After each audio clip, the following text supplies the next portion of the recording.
玻利維亞嘅火山究竟有乜嘢咁特別？除咗羊駝之外，仲會見到乜嘢嘅生物？喺4000幾海拔公尺浸溫泉又係一個乜嘢嘅體驗？穿越一個又一個沙漠地帶，喺高原深山住咗一晚，究竟係有啲乜嘢嘅感覺？今集會話晒俾你知，玻利維亞除咗天空之鏡之外，仲有好多美景係值得一睇嘅。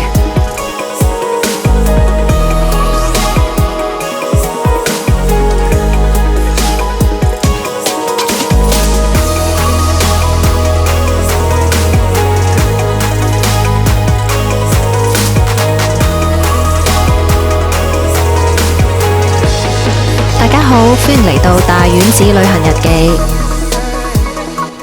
喺進入沙漠地帶之前，先認識一下藜麥係玻利維亞嘅天然食品。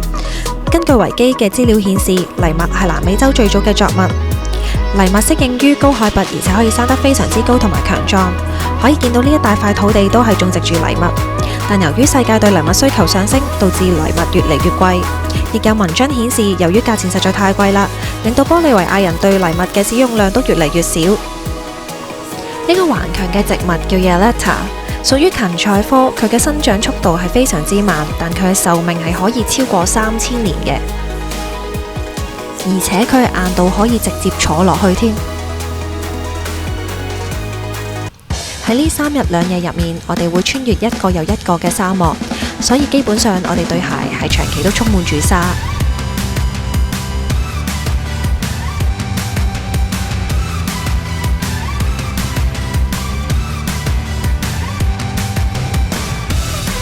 喺玻利維亞呢片高原上面見到羊駝係非常之普遍嘅。咁點解我要特登錄影住呢一部分呢？原因就係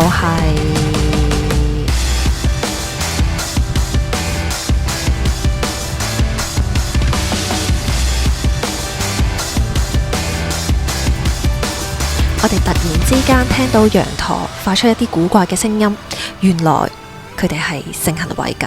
然後導遊話俾我哋知，原來佢哋係可以 sex 1個鐘嘅。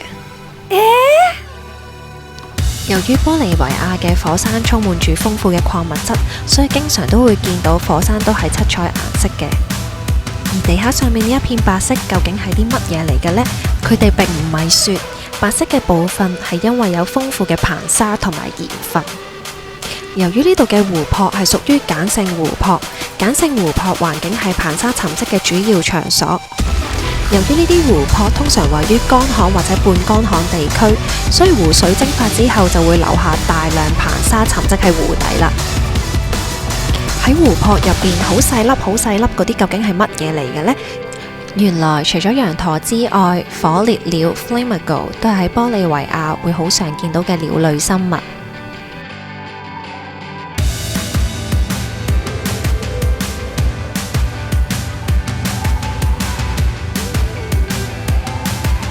頭先嗰個湖入面見到嘅 Flamingo 唔夠多，而家就帶你去另一個湖度，俾你睇到更多嘅 Flamingo 啦。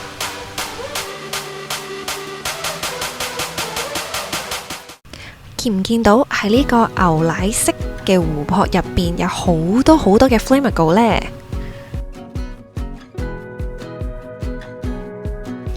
呢個牛奶色嘅湖泊叫做 Laguna Hedionda。而呢個名嘅意思係惡臭嘅湖咁解，但係好可惜，我感受唔到佢有幾咁惡臭，可能因為我嘅注意力放咗喺呢個美景上面。Flamingo 其實係有3種，分別係詹姆士紅殼、智利紅殼同埋安第斯紅殼。不過其實講完呢，都唔係好識分呢3隻紅殼係有咩分別。要捕捉紅殼呢，其實都唔係咁容易㗎，因為呢，佢哋都幾怕人。當你接近佢嘅時候呢，其實佢哋就會飛走，所以你要靜悄悄地靠近佢呢，咁先有機會捕捉到佢嘅。睇完咁靚嘅湖泊之後呢，就帶你哋去睇下呢個被美國新聞媒體列為世界10大最奇怪嘅岩石究竟係點嘅樣。最出名呢，就係我 zoom 近咗呢一嚿叫做石樹，因為呢，佢嘅形狀係好似一棵矮嘅樹。呢一大片嘅空地呢，全部都係大大小少嘅怪石。啲怪石係點樣形成嘅呢？係由於火山爆發後嘅熔岩冷卻咗之後，經過幾千年嘅風化，然後長時間受到風蝕，而形成咗呢啲奇怪嘅岩石。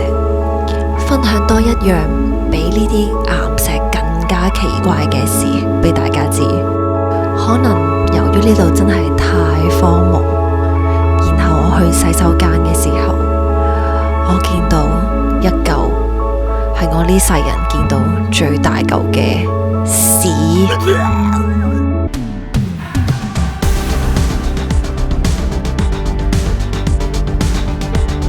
再接住落嚟呢，就係去我3個湖入邊，我覺得最靚、我最中意嘅湖泊。呢個湖泊叫做 Laguna Colorada， 亦都係稱之為紅湖。呢個湖之所以咁紅色呢，係因為海入面嘅藻類植物同礦物所引致嘅。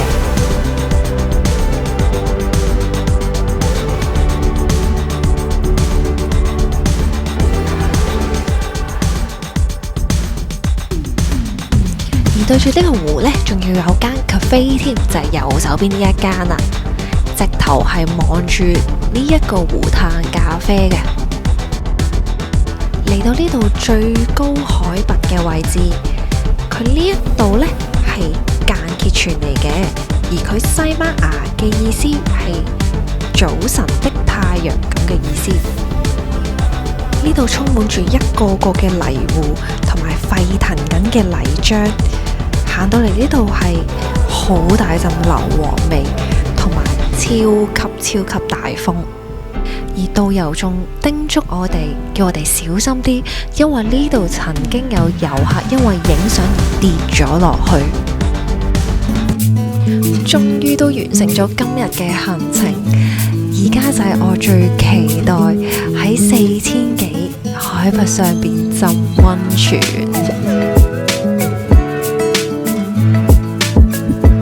我喺差唔多日落嘅時候嚟到呢個溫泉，當時係一個人都冇嘅，我仲可以獨霸住呢個溫泉。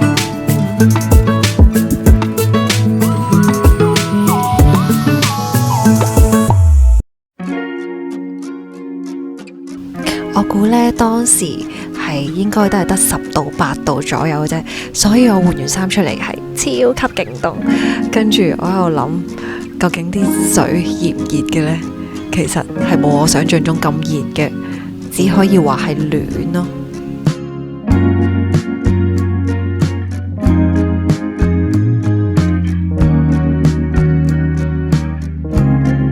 喺呢個咁 raw 嘅地方浸溫泉，我以為會有好大陣硫磺味啦，點知我成個頭嗡到埋去，都聞唔到有任何味。而點解呢個時候會得我一個人呢？因為同我同團嘅團友呢，都喺度嘆緊咖啡 chit chat 緊，食緊 snacks， 而我呢，就乜都唔食，淨係咬咗塊餅就鼠咗過嚟啦。頭先一路行落嚟呢，後邊其實就係一間我哋今晚會住嘅酒店啦。而由於呢度始終都係高海拔地方呢，夜晚嘅氣溫係會非常之低嘅，所以其實我成晚係凍到瞓唔到覺。而且酒店入面提供嘅電力同埋 WiFi 呢都係有限嘅，所以基本上呢，我係喺酒店入面過咗一個冇電話嘅晚上。